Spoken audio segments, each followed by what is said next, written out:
Okay, welcome everyone to the Channel Talks 360 Insights podcast. I'm Akilah Murrell. I'm the Senior Manager of Channel Marketing here at 360 Insights. And I am super excited today because we have Chris Black. He is the Chief Revenue Officer at Jolera. So, Chris, before we even dive into our topic, I can't wait. I'm super excited about this conversation. But before we dive in, just tell the audience a little bit about yourself. Oh boy, that's a loaded question. Well, thank you very much for having me. I'm excited to do this. I know I bounce you around a little bit in my crazy schedule. A little bit about myself. Well, I'll start with the professional side. As Chief Revenue Officer of Jolera, we're a global systems integrator that is focused on worldwide domination. Okay. That worldwide domination comes in a nice way. We're the fastest growing global systems integrator in the world, and we're helping customers solve their most difficult problems. We have a pretty unique business where we're working with both direct customers and channel partners. Mhm. And those two ends of the business offer some really unique opportunities and challenges to us. And my job is to go find, acquire, and make ridiculously happy customers and partners for us worldwide. Personally, I'm Canadian, born and raised in Calgary, Canada. I love my mountains. I stay nice and close. It's a little chilly outside right now. You catch me on a day where it's minus 25. Wait, Um, today is minus 25? oh yeah, yeah, Oh, it's chilly. wow. Okay, I don't It's miss that. chilly. I don't miss that part of Well, Toronto, I don't think ever gets minus 25 in Toronto. That city's shut down. It's dead. But It's in dead, yeah. Calgary, it's a usual occurrence. In terms of me as an individual, I'm just a person I love business. I love team building. I really like to go out there and help form and build businesses and teams that focus on customers and are customer centric in their thought, word, and deed. Me as an individual, I like to hike. I love to garden. I spend most of my time with my wife and my close friends, and I really adore traveling. So everything that I do on the professional side is to pay for me to be able to be out there traveling and yeah, buying Bitcoin. So that's me. I love that. Oh, I love that. That's you. I mean, I know we've just met, but I've been following your content on LinkedIn. I know we met at a conference, but everything you just described is like that's your personal brand. You are passionate about helping others, motivating, inspiring, and I feel like that's your foundation in everything that you do. Let me ask you this though. Let's rewind years back. Let's go back to your first job. Oh What God. skill, like what did you learn? What skill have you continued from your first job to this point that fits under that personal brand umbrella, if you will? I grew up, and it's not meant to be a sob story, but when you grow up poor, you grow up without much. When your parents are always busy and they're not around, um, you learn a lot of lessons on your own. You spend a lot of time by yourself, and you don't have distractions. I didn't have things to distract me. I played sports. I went to school. I read a lot, and I think taking that behavior into the workplace, I was willing and prepared to do what it took to Mhm. create the future that I wanted, which meant that falling flat on my face, I had to get back up. It wasn't a choice. There was no safety net for me. So, falling down and building that resilience, asking questions, learning, making myself important to other people by helping out, putting my hand up, being willing to learn, showing that I was engaged, putting in the extra hours.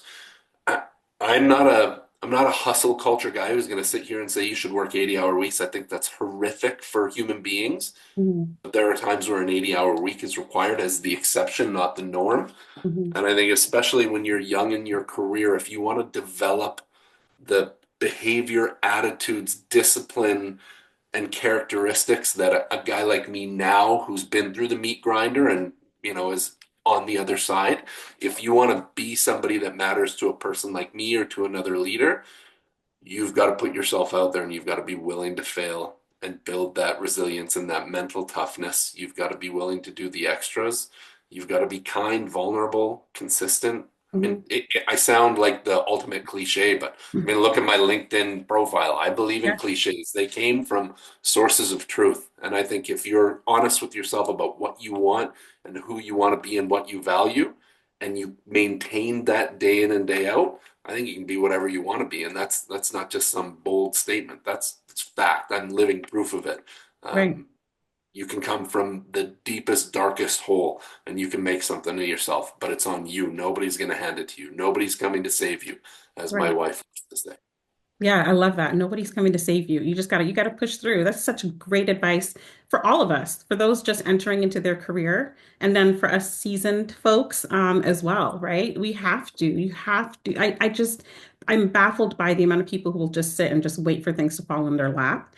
And we gotta work for it. We gotta push. It's going to take hard work. It is. We can never just look at the end result or look to you like as a leader, very successful. I mean, you've got it together, but like you said, it came with like some pain and it didn't just happen overnight. And so we have to stop kind of looking at folks and thinking, I just want to be that, but not be willing to go through the journey, right? Oh Because yeah, the overnight the journey's hard. success. I was talking to a person. I did my sales kickoff yesterday, and I've handpicked, curated, and hired my own little island of misfit toys. That's kind of my MO. Oh, I love I that. choose I hire slowly, but I'm devoutly passionate to my team, and I ask the same of them back to the business. And when we sit back, a lot of what we talked about yesterday is don't wait for it to happen. You've got to make it happen. You have to be Exactly. creative. You have to be persistent. You Yeah. have to be disciplined. I know there's this Michael B. Jordan picture that I stole off of LinkedIn. I can't remember who posted it, but it's him looking in a mirror, and it's you versus you every day. Yeah. You don't care where anybody else is at. It's where are you at and where do you want to be? Yeah. You're looking for motivation. Stop looking on YouTube for a video or an Audible book or Brene Brown or anybody else. That Right. motivation comes from right in here Right. because you have a goal, you have an aspiration, you have a family you want to protect, you have something you want to become. You need to get up at 5 a.m., roll out of bed, do the hard work during the day, and then Yeah. be willing to do it again the next day. I don't have any time. Well, you found 5 hours to watch TV. Cool. So where's your time going? And Yeah. I think there's just own like I have, a thing that I've always talked about is owning your outcomes and I can set it up for you if you work with me or for me, but you have to take the ball and you have to run it. I can't do Right. it for Right. I kind of knew this was going to happen in speaking to you because you're just so like this is good. This is what we need to hear. Even above business practices. And actually my first question for you, and I feel like I know the answer already because you don't look you. at things just like, okay, yes, we have to look at the business. We got to look at the analytics, look at the numbers. But I feel like you have so much more to that. It's based on relationship building. It's based on confidence. But I do have to ask you this question. What other strategies do you use to help like close deals, engage with leaders of organizations, and particularly like mid-sized business owners? You said Jolera is taking over the world, and I believe it. What are some of the strategies that you use to engage with your audience? Well, I think one of the things that I love about our CEO and myself, and we knew each other, a secret is relationships in life, but I knew our CEO, Alex Shen, before I ever came to work at the organization. We were both running two of the fastest growing IT companies in Canada, and we became friends long before we worked together. And I think when we look at the world, and it's really the frame through which we look, what are you trying to accomplish and look at it from a first principles perspective, like what are you trying to accomplish and then break it down to you have experiences that speak to this. So this is a long answer to a short question, but I think it's important. Mhm. You already have the answers to this within your business, unless you're a startup and it's your first business and you have no experience, which is going to be really hard. But if you're a business that has been there, how do you win your last 10 customers? If you can't answer that and you haven't taken that into consideration, it's like having a recipe, but deciding not to look at it. I'm just going to recreate these cookies from scratch every single time. It's Mhm. asinine. What Mhm. is the recipe that you've used previously? What worked? What didn't work? What were the levers that you pulled that worked? I mean, you want to win a mid-sized business customer. What does your customer profiling look like? What's that ideal customer? Do you know what that is? Do you know who they are? If you don't, you start there. And this is where that blend of sales and marketing come together. And the killer organizations, here's the secret. The killer organizations that are out there blend vision, attitude, sales and marketing and execution together. That's what winning is like. And that's not to belittle operations. Operations is really, really difficult, but I'm going to lump that into execution. So you want to win business. I'll get back to your question. Sorry, I go off on No, no, tangents. no. That's You want good. to win a mid-sized business customer. What does that ideal customer look like? Where are they located? What kind of business do they run? What narrative do you have that fits to them? What's unique about you and your solution and your differentiators and your knowledge and your capabilities that matter to them? Who's the decision maker? Who are the influencers? We always sit back, and the biggest mistake that I see, and I see this with channel partners all the time, why hire a sales team to do this? You get leadership that completely avoids their own responsibility. And they say, well, I hired a sales team to do that. Do you Mhm. know where most major deals, most good deals start? At an executive table. You know why? Because your salesperson doesn't know F all about running a business. Sorry, salespeople. Most salespeople have never run a business. They've never led a business. They've never had KPIs. They've never been in the fetal position on the ground trying to make payroll before. Every Right. person that you deal with in business, whether you're dealing with an IT manager, an IT director, an HR director, or somebody like that, they will be moved by your awareness, knowledge, and ability to understand their situation.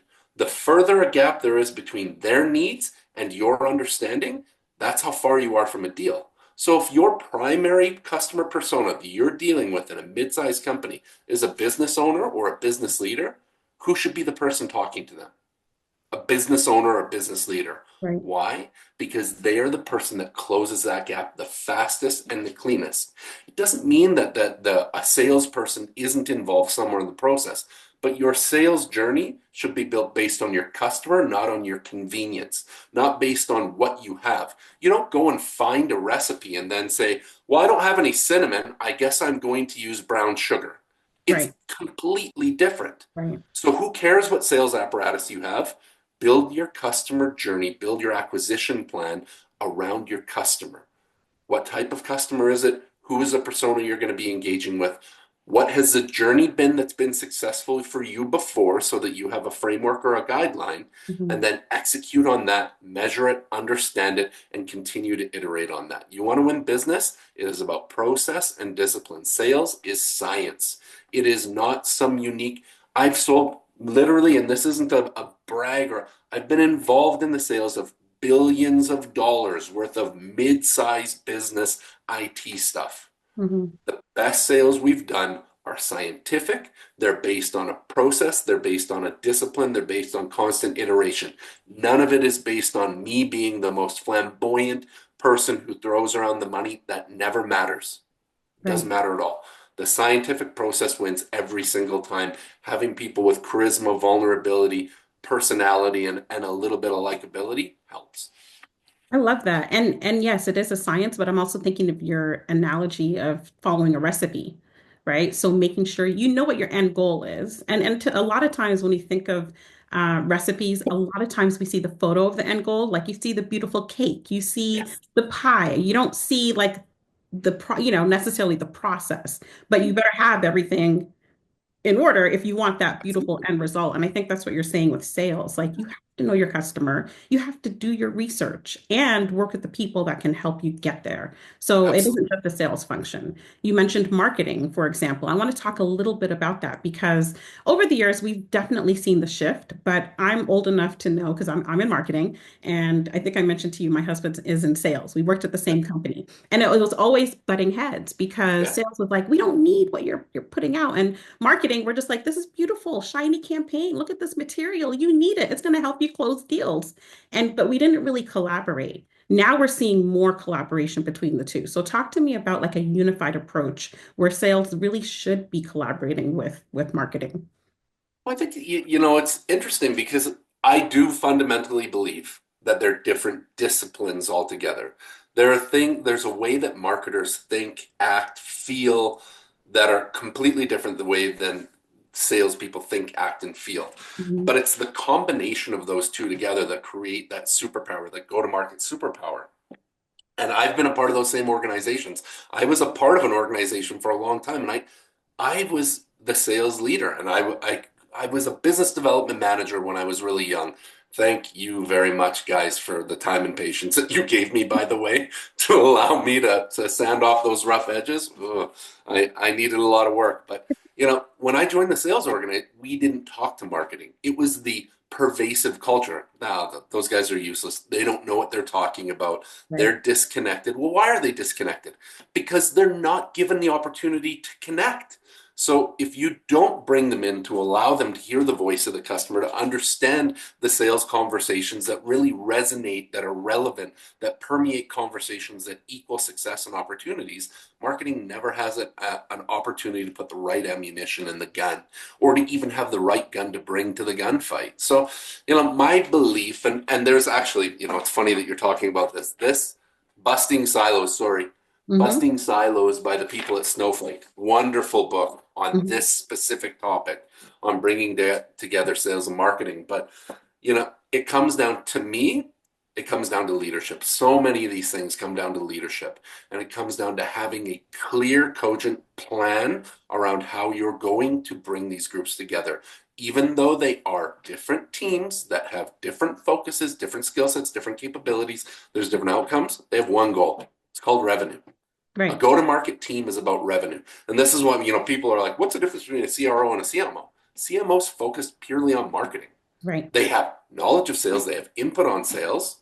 A sales leader, a VP of sales, or an SVP of sales, they're all about sales process, sales discipline, pipeline, all of that stuff, engagement with customer journey, blah, blah, blah, blah. When you Right. bring those together, that's to me where a chief revenue officer role. And if you're a CRO worth your title, you have a very, very deep and unique passion, appreciation, and understanding of both sides of the go-to-market gauntlet, and you're bringing them together under one number, and that number is revenue, and you're working together to build playbooks, customer journey, engagement models, event makeup, spending of corporate cash, and then the earning of customer trust, all based on revenue. It comes down to that. I hate to say Right. it's about a number, but if you're not cutting wood and carrying water, the business doesn't exist. So you got to drive revenue. And the best way to do that is by bringing those two groups with their unique capabilities together to get the best of both worlds.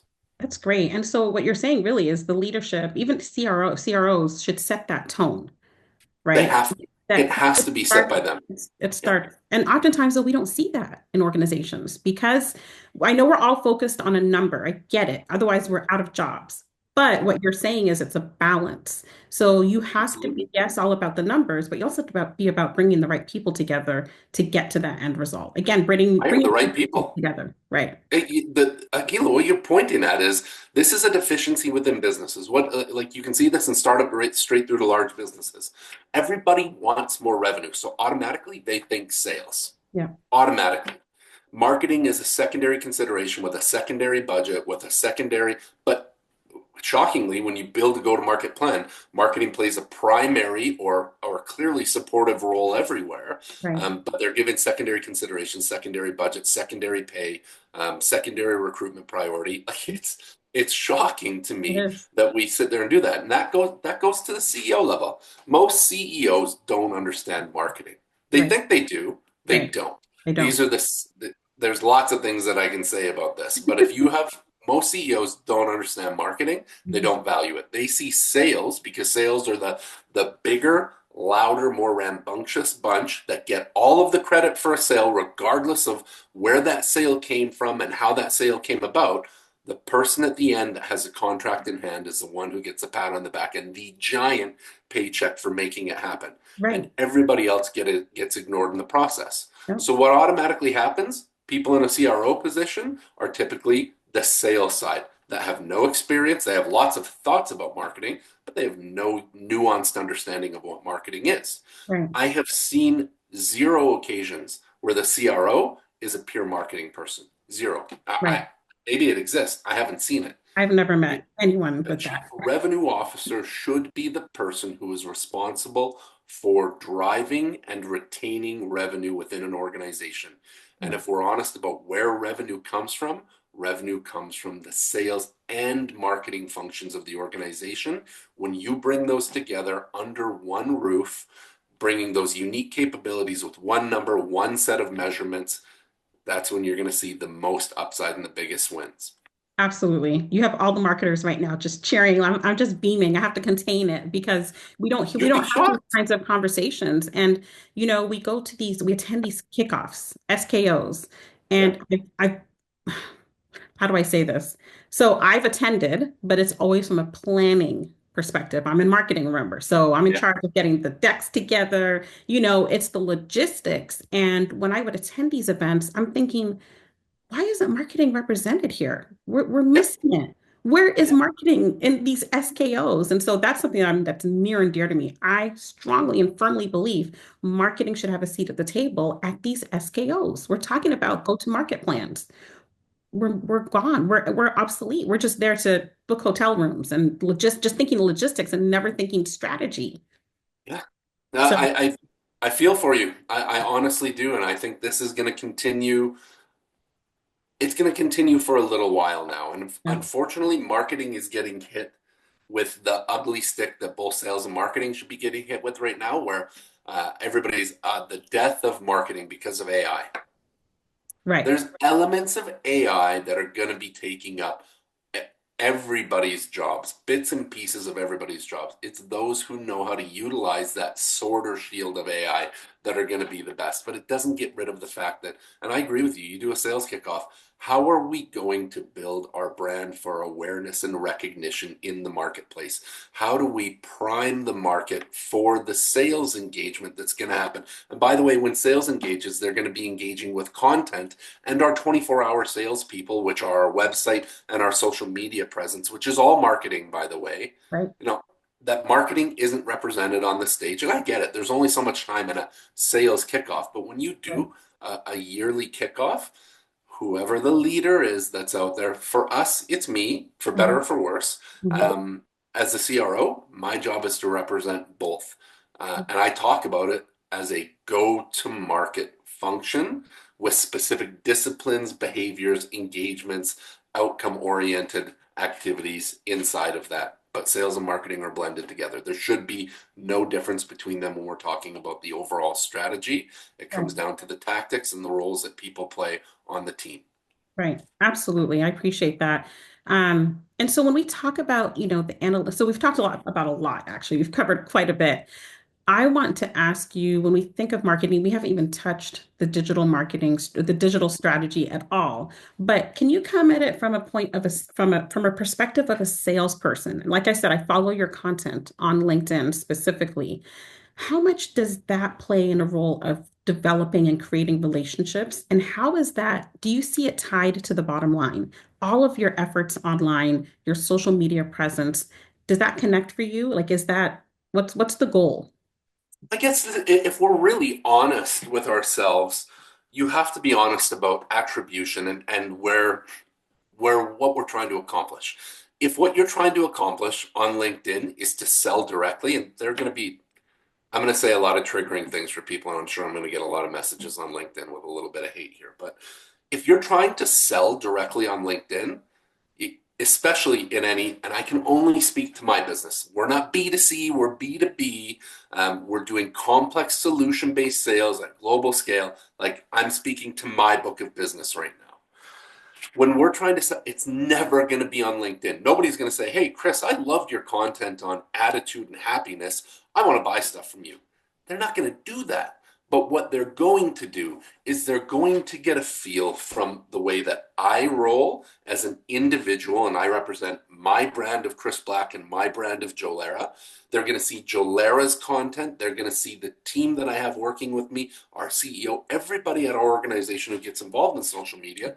And what they're going to see is they're going to see accountability, vulnerability. They're going to see those values we talked about at the beginning of this podcast. Right. You're going to see what the makeup of this is, because ultimately, when we're sitting there, and God, I can't believe I'm going to go here. I've never, by the way, I was out of the dating pool long before dating applications were around. I've been told about this swiping left or swiping right. I don't even know whether it's a right or left thing, but what makes you decide to swipe? What makes you decide to take action? Mhm. You have to have some awareness. That awareness is built through social channels. Those social channels or our brand presence online are sitting there to help people understand who we are and what we're all about. So what I get all the time, and I can only speak to my presence, is that people know that Jolera is a global systems integrator. We do a lot of cybersecurity. We help customers solve difficult problems. That's what they know about Jolera. Awesome. Check. That's what I want you to know. And they know from me that they're getting a fairly happy, very honest, vulnerable person who loves leadership, thinks a lot about attitude, and wants to help people. And Right, that's what I want them to know about me, because that's genuinely who I am. And we like to deal with people with the cards on the table, not under the table. So I want to know who I'm dealing with. right, Some of my content turns a lot of people off. I'm okay with that. right, If you're a person who doesn't value teams, who doesn't respect vulnerability, who doesn't care if people have a good attitude or not, come and do your job and work as hard as you can so I can make money. Quite frankly, I don't want to do business with you, and you don't want to do business with me. So right. Not a please good don't fit. engage. Yeah, But if you like and resonate with the brand that our company and our individuals put out there, what social media and our digital channels allow us to do is create awareness of who we are and what we're about before we really get engaged with an organization. So it gives them the opportunity to say, I want to learn more, or I'm willing to give you a chance. right. It's Priming. it's the human behind the brand. And I've always said people do business with people, not brands. Absolutely. We're not Yep. Nike, we're not Microsoft, we're not Apple. They are going to do business with the people. And oftentimes when our audience is doing their due diligence and they're looking and seeing like what solutions are out there, who they're going to look at who they may be working with. So it's important that you do invest in your personal brand. And I think to salespeople, and I talked to quite a few, that's something that I really try to encourage them to do because it does work as part of the sales process. It's not everything, but that's a big piece of it. And so, like your inspirational content, you're right. Does it sell? Does it close a deal? Not necessarily, but dotted line, yes, because they see you and they're like, hey, I want to work with Chris. I understand his values. I know what he's passionate about. I feel like I know him already. And so, yes, social does play a big role in the personal branding and company branding Well, and aspect. here's the other trick to this too. It's not a KPI for me to go and do that. The Mhm. business doesn't say, Chris, you need to write 5 personal articles that are motivating and sharing your thoughts with the world. I do that because I love writing. I Right, enjoy doing that. I enjoy sharing that content. It's an outlet for me. I enjoy it.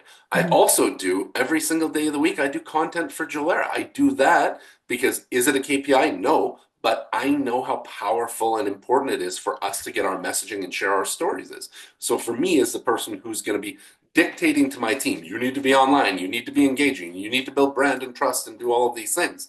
Well, if I'm not leading from the front and doing it, how good is that ask of me for everybody else? So I just do it and I right, get it done.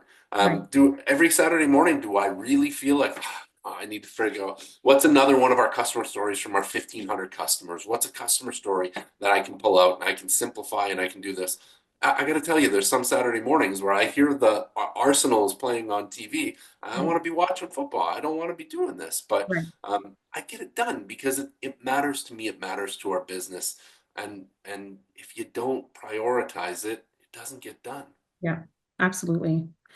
So in closing, I have one final question, if you don't mind, because Sure. the leadership part of our discussion is extremely important. And so when you talk about managing teams effectively, can you talk to me a bit about that? I know that you had an acronym that you shared, MIA, right? Which Yeah. is not missing in action, but No. something else. Well, oftentimes leadership is missing in action, The but leaders are missing in action, but we're not going to talk about that. But no, can you close with that and then how you yeah. see this playing a big role in the next, like, how does that impact how we do business today and in the future?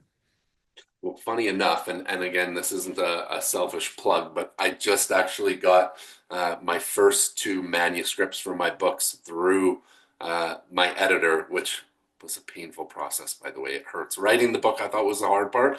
Right, Getting those 2 books through editing was the damn hard part. And right, one of them is all about leadership, and MIA plays into that. So it's measurement, inspection, and accountability. And my fundamental belief is that if you want people to be successful as a leader, I think in if you look up any podcast I've ever done, anything I write about leadership, any conversation I've ever been in, I firmly believe in hiring great people with the right attitudes who have discipline, a sense of urgency, hunger, humanity, like insert all the adjectives here, and then letting them do what they're really great at. You create a bit of a framework, and that's where MIA comes from. So measurement, what does success look like for you within this role?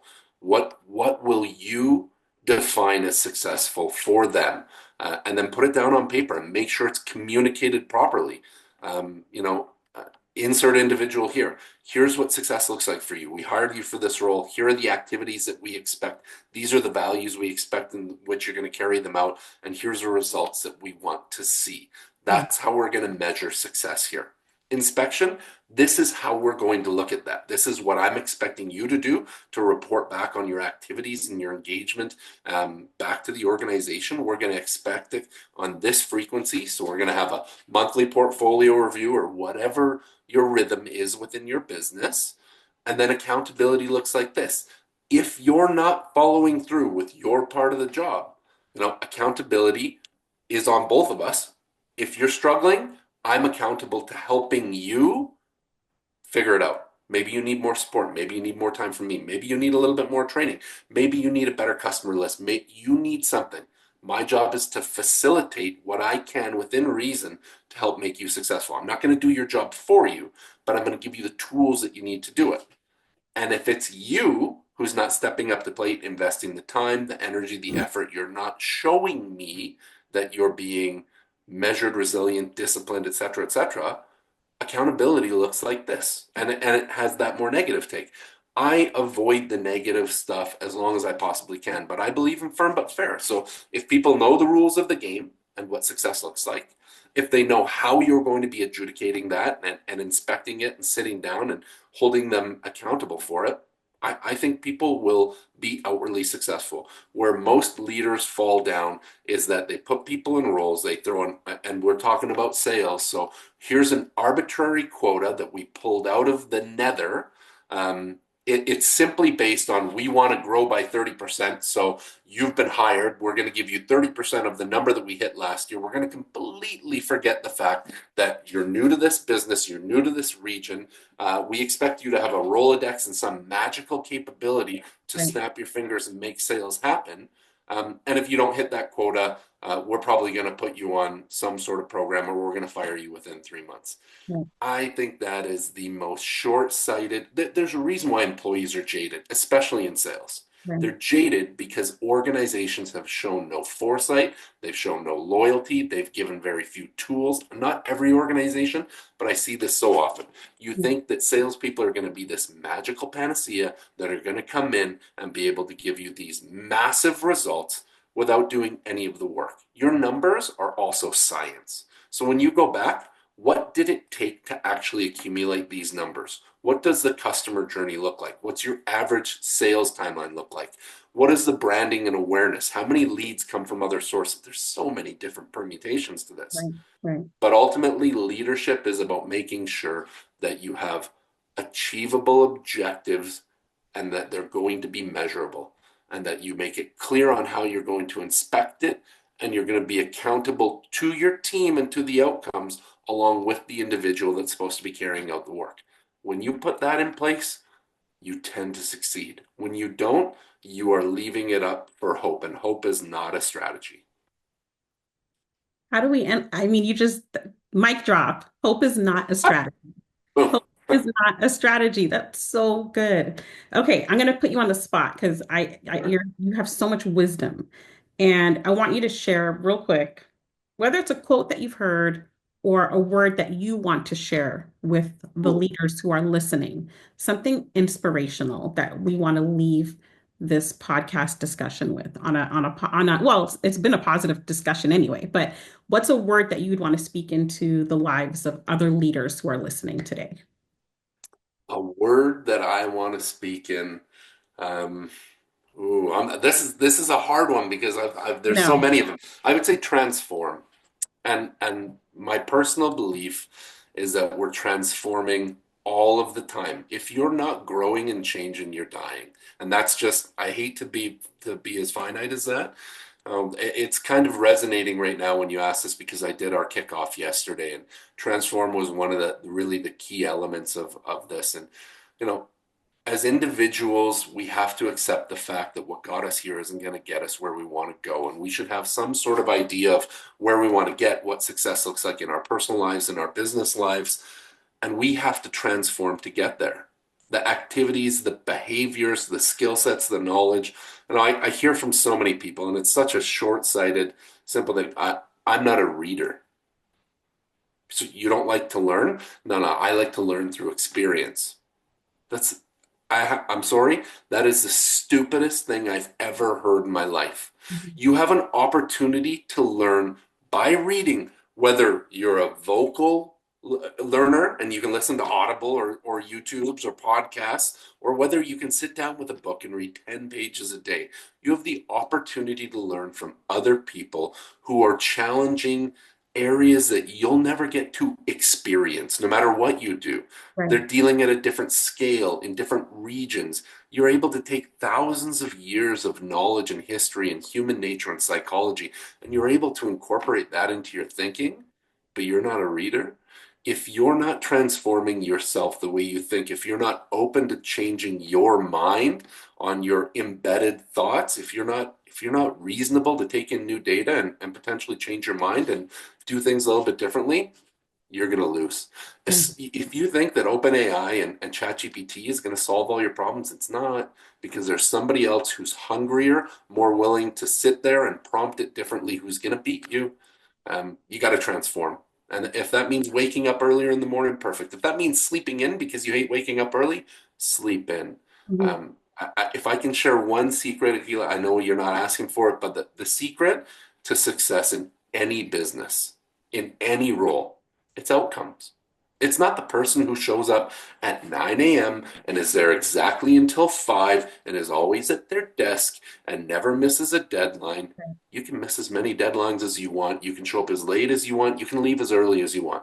If you are overcoming your outcomes and you're overachieving them. And that's not to create a system of jerks who completely avoid the rules, follow the rules, but it's all about outcomes. What Right. does success look like? You should know that. If your boss hasn't told you that, ask them. And then once you know what that is, overachieve that. You will find the world is your oyster if you can overachieve. And there's so many different elements we can talk about in another podcast, from Yeah, we have to have like a part two. prioritization to potential to Yes. all of these things. When are your actually when is your book gonna drop? Do you know yet? Or Oh I'd man, love to have I'm you going back through to this right now. What I'm probably don't hold me to this. We're publishing this summer, and it's going to be physically available with Audible and physical book availability in the fall. We went through a lot of the books for me are not about shocking, and this is going to sound again cliche and too altruistic, but I don't. It's not about making money from them. I don't really don't care about that. It's, I want to be able. I see. First off, there's a bit of FOMO. I see everybody out with author on their LinkedIn. I don't have author, and I do a lot of writing, so I want that. Yeah. But the other side of it is I want to take some of these thoughts and be able to share them in a something that's valuable to me. And books, great books to me are things that I think of the Almanac of Naval Ravikant. That book travels with me. I love it so much. There's so much wisdom in it. So what I'm trying to do is write things that have wisdom that people within. If you're a leader, I've got a book for leaders. I've got a series coming for leaders. If you're, somebody who's managing accounts and in sales, I've got a book coming for that. And I just want to try and take this 20 years of lessons and try and distill it down. And if nobody ever reads it, I'm cool with that. Right. For the You people have it that do and documented. find value in it, that's the win for me. Yeah, absolutely. Well, we thank you so much for your time. I know you're busy because we tried, look, well, it took us a couple months, right? Just I'm to sorry. record. I'm trying to just get a little penciled in on Chris's calendar here. No, but we do definitely appreciate you taking the time to share your thoughts. This was a phenomenal conversation. I have to replay it and let it all soak in, but really thank you for your time. And we hope Oh, you'll come thank back. you very much. Thanks for having me. I'll Absolutely. happily come back. Good, good.